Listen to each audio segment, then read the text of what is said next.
बिस्मिल्लाहिर्रहमानिर्रहीम। अस्सलामुअलैकुम। खुश आमदीद कहता हूँ आपको अपने चैनल सबक कहानी में। मगर आगे बढ़ने से पहले अगर आपने अभी तक हमारे चैनल को सब्सक्राइब नहीं किया तो थोड़ी सी तकलीफ करके हमारे चैनल को भी सब्सक्राइब कर लें। चलते हैं आज की कहानी की तरफ। एक दफ़ा का जिक्र है, मुल्क यमन में एक दौलतमंद आदमी रहता था। उसका नाम था ख्वाजा बशीर। ख्वाजा बशीर निहायत अक्लमंद, पढ़ा लिखा और खुश अखलाक था। आहिस्ता आहिस्ता उसका आना जाना बादशाह के दरबार में हो गया और बादशाह भी उसको पसंद करने लगा, क्योंकि वो हमेशा बादशाह को अच्छी अच्छी बातें बताया करता और रियाया की खुशहाली और बेहतरी की तदबीरें समझाया करता था। रिफ्ता रिफ्ता बादशाह को ख्वाजा बशीर पर इतना भरोसा हो गया कि किसी अमीर वजीर पर इतना भरोसा न था। बादशाह को जब भी कोई मुश्किल दरपेश होती, वो सबसे पहले ख्वाजा बशीर से मशवरा करता। हमेशा ही बादशाह ने महसूस किया कि ख्वाजा का मशवरा बहुत कारआमद होता है। बादशाह ने महल के पहरेदारों, सिपाहियों और गुलामों को हुक्म दे रखा था कि ख्वाजा बशीर जब चाहे शाही महल में आ सकता है, उसे बिल्कुल न रोका जाए और सब उसकी इज्जत और एहतराम का ख्याल रखा करे। यह बात बादशाह के वजीर को खटकने लगी। एक दिन उसने बादशाह के सामने आकर अपने दिल की बात कह ही डाली। उसने कहा, बादशाह सलामत, आपकी सल्तनत हमेशा कायम रहे, सल्तनत को रोज बरोज तरक्की नसीब हो और तख्तो ताज की अजमत बरकरार रहे। ये गुलाम बहुत दिन से एक खास मामले में परेशान है और हुजूर से उसी सिलसिले में कुछ अर्ज करने का ख्वाहिशमंद है। अगर इजाज़त अता फरमाई जाए तो अर्ज करूं। इजाज़त है, बादशाह ने कहा। मक्कार वजीर ने कहा, आरिजा, दो बातें ऐसी है जो सल्तनत के लिए खराबी का बायस बन सकती है और उनसे खुद हुजूर का तख्त ताज भी खतरे में पड़ सकता है। हुजूर, पहली बात यह है कि जो लोग वाकई इज्जत व एहतराम के हकदार हों, उन्हें वो इज्जत न दी जाए और उनका एहतराम न किया जाए। दूसरी बात ये, जो लोग अदना दर्जे के हों और इस काबिल ना हो कि उन्हें बादशाह मुंह लगाए, उन लोगों को निचले दर्जे से उठाकर ऊपर पहुंचा दिया जाए। बादशाह उन्हें अपने करीब बिठाने लगे और हर मामले में उन्हीं से मशवरा करने लगे। ये लोग चूंकि अदना सहन के होते हैं, इसलिए उनसे किसी अच्छे मशवरे की तवक्का नहीं की जा सकती। हम समझे नहीं तुम क्या कहना चाहते हो, बादशाह ने परेशान होकर कहा। जरा खुलकर बात करो। हुजूर, गुस्ताखी माफ। मेरा इशारा ख्वाजा बशीर की तरफ है, जिसे हुजूर ने ख्वामा का इज्जतदार बना दिया है और हर मामले में जब तक ख्वाजा बशीर आपको मशवरा न दे, आप उस पर अमल नहीं फरमाते। शायद जहां पना को मालूम नहीं कि ये शख्स बहुत चालाक, मक्कार और धोखेबाज है। शहर का बच्चा बच्चा उसकी बदमाशियों से वाकिफ है। अब हुजूर खुद सोच सकते हैं कि ख्वाजा बशीर जैसा बदनाम आदमी आपका मुसाहिब हो तो रियाया पर कितना बुरा असर पड़ सकता है। बादशाह ने बड़े गौर से वजीर की यह तकरीर सुनी और फिर कहा, कि तुम क्या कहते हो? क्या हम इतनी अकल भी नहीं रखते कि अच्छे बुरे और अदना आला आदमी में तमीज़ कर सके? जहाँ तक हमने जांचा और परखा है, ख्वाजा बशीर निहायत नेक, अक्लमंद और दयानतदार शख्स है और हमें उस पर पूरा पूरा भरोसा है। आज तक उसने जितने भी मशवरे हमें दिए, वो सब दुरुस्त और मुफीद साबित हुए। हमने कई बार उसकी आजमाइश की है और हर दफ़ा उसे खरा और सच्चा इंसान पाया है। तुमने उसके खिलाफ जो इल्ज़ामात लगाए हैं, अब तुम्हारा फर्ज है कि उन्हें सही साबित कर दो, वरना हम तुम्हें ऐसी इबरतनाक सजा देंगे कि हमेशा याद रखोगे। यह सुनते ही वजीर का खून खुश्क हो गया। दहशत से चेहरे का रंग हल्दी की तरह पीला पड़ गया। हाथ पांव कांपने लगे। फौरन झुककर बादशाह के कदमों को बोसा दिया और साथ सलाम करके रुखसत हुआ। वजीर हाँफता कांपता अपने मकान पर पहुंचा और ठंडे पानी के कई प्याले पिए। तब कहीं ओसान बहाल हुए। अपने आप से कहने लगा, चला था बशीर के गले में फंदा डलवाने, उल्टा मेरे ही गले में पड़ गया। मुझ कमबख्त को क्या खबर थी कि ख्वाजा बशीर ने बादशाह पर ऐसा जादू कर रखा है कि उसके खिलाफ कुछ सुनने के लिए तैयार ही नहीं। अब अगर मैं ख्वाजा बशीर के बारे में इल्ज़ाम साबित न कर सका तो बादशाह मुझे जीता न छोड़ेगा और क्या अजब, मेरा जन बच्चा कोल्हू में पिलवा दे। जूजू वजीर इस मामले पर गौर करता, तू उसे अपनी ही जान के लाले पड़ते नजर आते। अब उसने दिमाग लड़ाना शुरू किया कि वो कौन सी तदबीर हो सकती है जिसके जरिए ख्वाजा बशीर को बादशाह की निगाहों से गिराया जाए। सोचते सोचते शैतान ने आखिरकार उसके कान में एक तदबीर फूंक की दी। उस शहर में 70-80 बरस की एक बुढ़िया रहती थी, मक्कारी और चालाकी में लाजवाब। अगर कहो तो आसमान से तारे तोड़ लाए। सब उसे फाफा कुटनी कहते थे। उसके कांटे का मंतर ही न था। वजीर ने अपना एक आदमी भेजकर उस कुटनी को बुलाया। वो फौरन हाजिर हुई और वजीर को लाखों दुआएं देकर बोली, सरकार, आज तो मेरी किस्मत ही जाग गई, वारी जाऊं। हुजूर का चेहरा उतरा हुआ है। क्या कोई परेशानी आपके दुश्मनों पर आन पड़ी है? हाँ अम्मा जान, कुछ ऐसी ही बात है, वजीर ने कहा। बादशाह का एक मुसाहिब ख्वाजा बशीर मेरी जान का दुश्मन हो गया है। उसे नीचा दिखाने के लिए फिक्रमंद हूँ। मैंने बादशाह से कहा कि ये शख्स बहुत घटिया दर्जे का है और आपको मुसाहिब बनने का अहल नहीं। मगर बादशाह ने मेरी एक न सुनी और कहने लगा, अगर तुमने अपने इल्तमास का सबूत पेश न किया तो तुम्हें इबरतनाक सजा दूंगा। अब अम्मा जान, मेरी इज्जत आबरू और जानो माल सब तुम्हारे हाथ में है। कोई ऐसी तदबीर करो जिससे ख्वाजा बशीर बादशाह की नज़रों में जलील हो जाए, फिर मैं तुम्हें मुंह मांगा इनाम दूंगा। ए हुजूर, मेरी जान आपके कदमों पर निसा। बुढ़िया ने वजीर से कहा, कोई एक तदबीर कहिए तो 1000 तदबीरों से ख्वाजा बशीर को बदनाम करो। अब आप इत्मीनान से अपने महल में आराम फरमाइए और बाकी काम मुझ पर छोड़ दीजिए। चालाक बुढ़िया ने अगले दिन फटे पुराने चीथड़े बदन पर लटकाए और लाठी टेकती, झुर्रियों भरी गर्दन हिलाती आहिस्ता आहिस्ता ख्वाजा बशीर के मकान पर पहुंची। मकान के अंदर घुसने का इरादा किया तो दरबार ने डांट कर रोका। ओ बुढ़िया, कौन है तू और किधर जाती है? बुढ़िया ने दरबान की तरफ नफरत भरी नजरों से देखा और चीख कर बोली, अरे मुए, तेरा सत्यानाश हो, तुझे बावला कुत्ता काटे। देखता नहीं हम ख्वाजा बशीर की बेगम से मुलाकात के लिए जा रहे हैं, तू हमें रोकने वाला कौन है? ये कहकर बुढ़िया ने दरबान को धक्का देकर अंदर जाने की कोशिश की, मगर दरबान ने झल्ला कर बुढ़िया की लाठी पकड़ ली और कहने लगा, बड़ी भी क्या कहूँ, मेरी नानी अम्मा के बराबर हो, इसलिए रियायत कर गया, वरना कोई और इतनी गालियां देता तो मारते मारते उसका कचूमर निकाल दिया होता। ख्वाजा बशीर इस वक्त मकान में मौजूद नहीं और न उनकी बेगम अजनबी औरतों से मिलती जुलती है, इसलिए ठंडे ठंडे अपना रास्ता नापो, वरना मुझे सख्ती से काम लेना पड़ेगा। देख लो, मैं बहुत बुरा आदमी हूँ। इतना सुनना था कि बुढ़िया ने वो फेल मचाया कि खुदा की पना लाठी जमीन पर फेंक दी और खुद ज़िबा किए हुए मुर्गे की तरह तड़पने लगी। साथ साथ भयानक आवाज में चिल्लाती जाती थी, अरे लोगों, गदब खुदा का, ये 2 टके का गुलाम मुझ गरीब बुढ़िया को मार रहा है। अरे बचाओ मुझे इस मौजी से, ये मुझे मार डालेगा। या इलाही, इस पर अजाब टूटे, अभी खड़े खड़े दम निकल जाए इस जालिम का। हाय हाय, मेरी तो हड्डियां तोड़ दी इसने। मेरे छोटे छोटे मासूम बच्चे मेरे बाद क्या करेंगे? बुढ़िया का शोर गुल सुनकर बहुत से राहगीर जमा हो गए और सब ने बेचारे दरबान पर लान तान की कि शर्म नहीं आती थी इस गरीब बुढ़िया पर हाथ उठाते हुए। दरबान हक्का बक्का अपनी जगह खड़ा बुढ़िया को देख रहा था। उसने कस्में खा खा कर लोगों को यकीन दिलाने की कोशिश की कि बुढ़िया मकर कर रही है, झूठ बोल रही है। मैंने उसे मारना तो कुजा, उंगली तक नहीं लगाई, लेकिन किसी ने बेचारे दरबान की न सुनी। आखिर इस हंगामे की खबर ख्वाजा बशीर की बीवी को भी हुई। उसने जल्दी से 2-3 कनीजों को दरवाजे पर भेजा और हुक्म दिया कि अभी इसी वक्त उस बुढ़िया को हमारे पास लाया जाए। दरबान से कह दो कि अगर आइंदा किसी किसी औरत पर हाथ उठाया या उसे धुतकारा तो अपने आप को नौकरी से बर्खास्त समझे। कनीजों ने आनंद फानंद डंडा डोली करके मक्कार कुटनी को बेगम की खिदमत में पहुंचा दिया। उसने बुढ़िया को आंसू बहाते और फटे पुराने कपड़ों में लिपटे हुए देखा तो बहुत तरस आया। कहने लगी, बड़ी भी, मैं माफ़ी चाहती हूँ कि दरबार ने आपसे गुस्ताखी की। फरमाइए कैसे आना हुआ?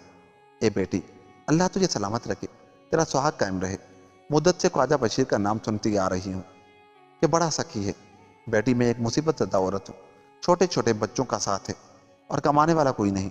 पाकों ने निढाल कर दिया है, भीख मांगने की आदत नहीं। सोचा था कि आज ख्वाजा बशीर के पास जाऊं और उससे मदद की दरख्वास्त करूं, लेकिन क्या खबर थी कि रईसों ने ऐसे ऐसे कुत्ते पाल रखे हैं जो गरीबों को काट खाने दौड़ते हैं। बेटी, अब तुमसे क्या कहूँ, कहते हुए भी शर्म आती है। कभी हम भी रुपए पैसे वाले थे, मेरा शोहर लाखों में खेलता था, जिंदगी बड़े ऐशो आराम से गुजरती थी। नागहा एक दिन मेरा शोहर घोड़ा गाड़ी के नीचे आकर कुचला गया। उसके बाद सारी जायदाद और माल दौलत गैरों ने धोखे देकर हथिया ली और हमें कोड़ी कोड़ी का मोहताज कर दिया। जब तक मेरे तन बदन में जान रही, मेहनत मजदूरी की और बाल बच्चों का पेट भरा, मगर अब मैं कई बरस से बीमार हूँ, कामकाज करने के काबिल नहीं। फाकों पर फाके होने लगे, तब मजबूर होकर घर से निकली थी। इतनी दास्तां सुनाकर बुढ़िया तारों का तार रोने लगी। ख्वाजा बशीर की बीवी इतनी नेक और खुदा तरस औरत थी कि बुढ़िया की दास्तां सुनकर वो भी आंसू बहाने लगी। बुढ़िया ने कहानी घड़ी ही ऐसी थी कि जो भी सुनता रोए बगैर न रह सकता था। आखिर बेगम ने कहा, बड़ी अम्मा, सब्र करो, खुदा जो करता है बेहतर ही करता है। दुनिया की दौलत तो आनी जानी चीज़ है, मुमकिन है खुदा तुम्हें फिर मालदार बना दे। अफसोस इस वक्त मेरा शौहर घर में मौजूद नहीं, वरना उसकी इजाज़त से मैं तुम्हें इतने पैसे और कपड़े दे देती कि तमाम जिंदगी तुम्हें किसी और के आगे हाथ फैलाने की ज़रूरत पेश न आती। तुम यहाँ इत्मीनान से बैठो, मेरा शौहर बादशाह से मिलने गया है, शायद अभी वापस आ जाए। चालाक बुढ़िया सारा दिन उस मकान में रही। इत्तफाक से ख्वाजा बशीर शाम तक वापस न आया। जब अंधेरा तेजी से फैलने लगा तो बुढ़िया ने कहा, ए बेटी, तुम्हारा मियाँ तो अभी तक शाही महल से वापस नहीं आया। उधर मेरे बच्चे भूख प्यास से बिलख रहे होंगे। कोई ऐसा भी तो नहीं कि मेरी गैर हाजिरी में उन बच्चों के हलक में पानी की 2 बूंदें ही टपका दे। अब मुझे इजाज़त दो, फिर कभी आऊँगी।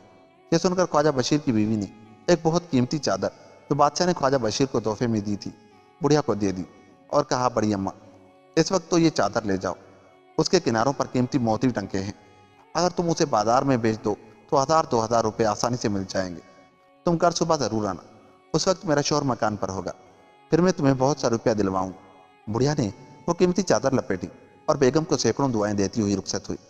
اپنی کامیابی پر وہ بے حد خوش تھی۔ اس کا خیال تھا کہ جب وہ خواجہ بشیر کی یہ چادر لے جا کر وزیر کو دکھائے گی تو وہ خوشی سے اچھل پڑے گا اور اپنے وعدے کے مطابق وہ اسے منہ مانگا انعام حاصل کر لے گی۔ بڑھیا سیدھی وزیر کے محل میں گئی اور چادر اس کے آگے پھینکتے ہوئے بولی، لیجیے حضور، آپ کے اقبال سے کامیابی کی صورت پیدا ہو گئی، میں نے بڑی کوشش سے چادر حاصل کی ہے، بلکہ خود خواجہ بشیر کی بیوی نے یہ چادر مجھے دی ہے۔ وزیر یہ سنتے ہی خوشی سے ناچنے لگا اور اسی وقت چادر بغل میں دبا بڑھیا کو دھکا دے کر پرے ہٹاتا ہوا اپنے محل سے نکلا اور شاہی محل کی جانب روانہ ہوا۔ اس نے شاہی محل میں پہنچ کر بادشاہ کو اپنی آمد کی اطلاع دی۔ بادشاہ نے یہ سمجھ کر کہ شاید وزیر کوئی ضروری بات عرض کرنے آیا ہے، فوراً اسے بلا لیا۔ کہو، کیا کہنا چاہتے ہو؟ بادشاہ نے پوچھا۔ وزیر نے چادر بادشاہ کو دکھاتے ہوئے کہا، جہاں پناہ، یہ وہی چادر ہے نا جو آپ نے خواجہ بشیر کو عطا کی تھی؟ بادشاہ نے چادر کو غور سے دیکھا اور پھر بولا، ہاں ہاں، یہ وہی چادر ہے جو ہم نے خواجہ کو خوش ہو کر عطا کی تھی، لیکن یہ تمہارے پاس کیسے آئی؟ مکار وزیر بولا، خواجہ بشیر نے یہ چادر اپنی بیوی کو دے دی تھی، وہ اسے بازار میں اونے پونے داموں بیچ رہی تھی کہ اتفاق سے میری نظر پڑ گئی۔ میں شاہی تحفے کی توہین برداشت نہ کر سکا اور چادر لے کر حضور کی خدمت میں حاضر ہو گیا۔ بادشاہ یہ سن کر حیران رہ گیا۔ وزیر نے دیکھا کہ تیر نشانے پر بیٹھا ہے تو اسی وقت بادشاہ کو سلام کر کے رخصت ہو گیا۔ بادشاہ نے سوچا، اگر وزیر کی بات سچ نکلی تو واقعی خواجہ بشیر بہت گھٹیا آدمی ہے، وہ ہمارے دیے ہوئے قیمتی تحفوں کے ساتھ ایسا سلوک کرتا ہے، اس کی نظر میں ان کی کوئی قیمت نہیں۔ دوسری طرف اسے یہ بھی احساس ہوا کہ خواجہ بشیر اتنا نیچ نہیں ہو سکتا۔ غرض اسی سوچ بچار میں بادشاہ کو نیند آ گئی۔ صبح اٹھتے ہی اس نے پہلا کام یہ کیا کہ خواجہ بشیر کو بلوایا۔ اتنی صبح بادشاہ نے اسے کبھی طلب نہیں کیا تھا۔ بیچارے خواجہ نے سوچا، ممکن ہے بادشاہ سلطنت کے کسی اہم معاملے کے بارے میں مشورہ کرنا چاہتا ہو اور اس مقصد کے لیے زیادہ انتظار کرنا اس کے لیے مشکل ہو۔ وہ اسی وقت جس حال میں تھا بھاگم بھاگ بادشاہ کی خدمت میں پہنچا۔ جہاں پناہ، غلام خدمت میں حاضر ہے۔ خواجہ بشیر نے بادشاہ کو جھک کر سلام کرتے ہوئے کہا۔ بادشاہ نے وہی چادر جو وزیر لایا تھا خواجہ کی طرف پھینکتے ہوئے کہا، ذرا پہچانو، یہ چادر کس کی ہے؟ خواجہ بشیر نے پہلی ہی نظر میں پہچان لیا کہ یہ قیمتی چادر وہی ہے جو بادشاہ نے اسے دی تھی، لیکن وہ حیران تھا کہ یہ بادشاہ کے پاس کیوں کر پہنچی۔ بادشاہ غصے سے چلایا، ہم آج تک تمہیں نہایت شریف اور اچھا آدمی سمجھتے رہے، ہم نے تم پر وہ بھروسہ کیا جو کسی اور پر کبھی نہیں کیا، لیکن اب پتہ چلا کہ تمہاری اصلیت کیا ہے۔ چادر جو ہم نے تمہیں عطا کی تھی تمہاری بیوی نے وزیر کے ہاتھ بھیج دی۔ بادشاہ کے منہ سے یہ الفاظ سن کر خواجہ بشیر کا چہرہ غصے سے سرخ ہو گیا۔ کوئی اور ہوتا تو اب تک وہ اسے موت کے گھاٹ اتار بھی چکا ہوتا، لیکن وہ بادشاہ کے سامنے کھڑا تھا۔ اس نے بہت ضبط کر کے اپنے غصے پر قابو پایا۔ اسے یقین تھا کہ یہ سب وزیر کی شرارت ہے اور اس نے بادشاہ کی نظروں سے اس کو گرانے کے لیے یہ حرکت کی ہے۔ خواجہ کو اپنی بیوی کے بارے میں بھی اچھی طرح معلوم تھا کہ وہ ایک لمحے کے لیے بھی مکان سے باہر نہیں گئی، پھر وہ اس بکواس پر کس طرح یقین کر لیتا۔ اس نے نہایت ٹھنڈے لہجے میں بادشاہ کو سمجھانے کی کوشش کی، لیکن بادشاہ کا پارا چڑھ چکا تھا۔ اس نے خواجہ کی کسی بات پر کان نہ دھرا اور اسی وقت جلاد کو طلب کر کے حکم دیا، لے جاؤ اس کا مسل اور نیچ آدمی کو میرے سامنے سے اور فوراً قتل کر دو۔ اس شخص کی سزا یہی ہے، اس نے ہمارے دیے ہوئے تحفے سے حقارت کا سلوک کیا ہے۔ تمام درباری یہ حکم سن کر دم خود رہ گئے۔ ان میں اکثر ایسے تھے جو خواجہ بشیر کو اچھی طرح جانتے تھے کہ یہ بڑا ایماندار اور نیک آدمی ہے، اور انہیں وزیر کے بارے میں بھی پتا تھا کہ وہ خواجہ بشیر سے حسد کرتا ہے، مگر بادشاہ کے حضور میں کسی کو لب تک ہلانے کی جرات نہ تھی۔ جلاد نے خواجہ کا بازو پکڑا اور دربار سے باہر لے گیا۔ وہ بھی خواجہ کا بڑا احترام کرتا تھا۔ اس نے خواجہ کے کان میں کہا، گھبرائیے مت، میں آپ کو اتنی جلدی قتل نہیں کروں گا۔ مجھے یقین ہے کہ بادشاہ نے جلد بازی سے کام لے کر آپ کے قتل کا حکم دیا ہے۔ میں اپنے گھر لے جا کر آپ کو چھپا دوں گا، پھر موقع دیکھ کر بادشاہ سے آپ کی جان بخشی کی درخواست کی جائے گی۔ ادھر تو بادشاہ نے خواجہ کو موت کی سزا سنائی، ادھر خواجہ کے ایک دوست نے یہ خبر اس کی بیوی کو پہنچائی اور سارا قصہ بھی کہا کہ کس طرح وزیر نے اس پر شاہی چادر بیچنے کا الزام لگایا ہے۔ خواجہ کی بیوی نے کہا، خدا گواہ ہے کہ وہ چادر میں نے ایک بے کس، بے آسرا اور غریب بڑھیا کو دی تھی۔ میں سمجھتی ہوں کہ یہ خدا کی طرف سے میری اور میرے شوہر کی آزمائش ہوئی ہے۔ انشاءاللہ ہم ہر طرح اس آزمائش میں پورے اتریں گے۔ خواجہ کا دوست بیگم کی اس ہمت اور حوصلے پر آفرین کہتا ہوا رخصت ہوا۔ اس کے جانے کے بعد بیگم نے اپنے چہرے پر نقاب ڈالا اور سیدھی بادشاہ کے دربار میں پہنچی۔ اس وقت وزیر بھی وہاں موجود تھا۔ بیگم نے جاتے ہی دعائی دی، انصاف انصاف، اے مہربان اور عادل بادشاہ، میں تم سے انصاف کی بھیک مانگنے آئی ہوں۔ اے عورت بتا، تجھے کس نے تکلیف پہنچائی ہے؟ ہم پورا انصاف کریں گے۔ آپ کے وزیر نے مجھے دھوکہ دیا ہے۔ میں پچھلے 15 برس سے آپ کے وزیر کی بیوی ہوں۔ اس نے وعدہ کیا تھا کہ وہ ہر سال مجھے خرچ کے لیے 900 روپے دیا کرے گا، لیکن اس دھوکے بعد اور جھوٹے شخص نے آج تک مجھے ایک دھیلا بھی نہیں دیا اور مجھ پر نت نئے ظلم توڑتا رہتا ہے۔ مجبور ہو کر آج میں آپ کی خدمت میں فریاد لے کر حاضر ہوئی ہوں۔ پچھلی رات وزیر نے مجھے قتل کرنے کی دھمکی بھی دی ہے۔ بادشاہ نے وزیر سے کہا، اس عورت نے جو الزام تم پر لگایا ہے، تمہارے پاس اس کا کیا جواب ہے؟ وزیر نے ہاتھ باندھ کر عرض کیا، علی جاں، یہ عورت جھوٹی ہے۔ میں حضور کے سر کی قسم کھا کر کہتا ہوں کہ میں نے اس عورت کو آج سے پہلے کبھی نہیں دیکھا اور نہ میں اس سے جانتا ہوں کہ یہ کون ہے۔ حضور، وزیر نے آپ کے سر کی قسم کھا کر کہا ہے کہ مجھے نہیں جانتا اور آج سے پہلے اس نے میری شکل تک نہیں دیکھی۔ عورت نے چلا کر کہا، اسے حکم دیجئے کہ جو کچھ اس نے کہا ہے وہ ایک کاغذ پر لکھ دے تاکہ بعد میں مکرنے کی گنجائش نہ رہے۔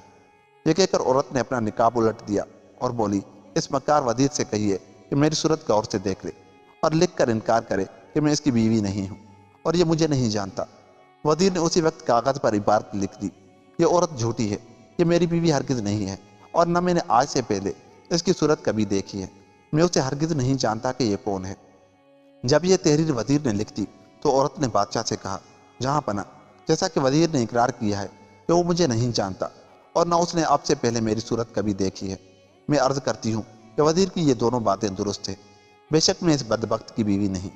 میں نے آپ کے سامنے اس کی مکاری کا پول کھولنے کے لیے یہ غلط بیانی کی ہے۔ حضور، سچ تو یہ ہے کہ میں خواجہ بشیر کی بیوی ہوں۔